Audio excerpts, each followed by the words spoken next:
అదేవిధంగా ఈ పోస్టులకు సంబంధించినటువంటి ఎంపిక ప్రక్రియ చాలా ముఖ్యమైనటువంటిది. సో, ఎంపిక ప్రక్రియ మనం చూసినట్లయితే ఇక్కడ ప్రిలిమినరీ ఎగ్జామ్స్ ఉంటుంది. అదేవిధంగా మెయిన్స్ ఎగ్జామ్స్ ఉంటుంది. ఆ తర్వాత లోకల్ లాంగ్వేజ్ అంటే రీజనల్ లాంగ్వేజ్ మనకు తెలంగాణ, మనకు ఆంధ్రప్రదేశ్ కావచ్చు. అంటే తెలంగాణలో మనకు ఖాళీలు లేవు. కానీ ఆంధ్రప్రదేశ్‌లో చూసినట్లయితే 7 పోస్టులు ఖాళీలున్నాయి.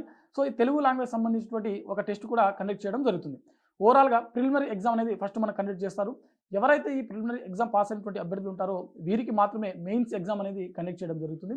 మెయిన్స్ పాస్ అయినటువంటి అభ్యర్థులకు తెలుగు లాంగ్వేజ్‌లో ఒక టెస్ట్ అనేది కండక్ట్ చేయడం జరుగుతుంది. సో, ఈ తెలుగు అనేది పాస్ అయిన తర్వాతనే మీకు డాక్యుమెంట్ వెరిఫికేషన్, ఆ తర్వాత ఆహ్, ఆహ్, అపాయింట్‌మెంట్ ఆర్డర్స్ అనేది ఇవ్వడం జరుగుతుంది.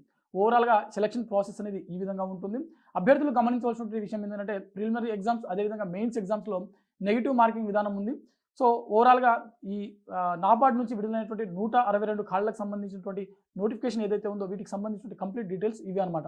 సో, ఇంకెందుకు ఆలస్యం, అఫీషియల్ వెబ్‌సైట్‌లో లాగిన్ అయ్యి ఫిబ్రవరి 3వ తేదీ వరకు వీటికి సంబంధించినటువంటి అప్లికేషన్ ప్రాసెస్ అనేది కంప్లీట్ చేసుకోవచ్చు. సో, ఇది ఇవాల్టి వీడియో. మరిన్ని జాబ్ అప్డేట్స్ కోసం చూస్తూనే ఉండండి Sakshi education. Thanks for watching. Thank you all.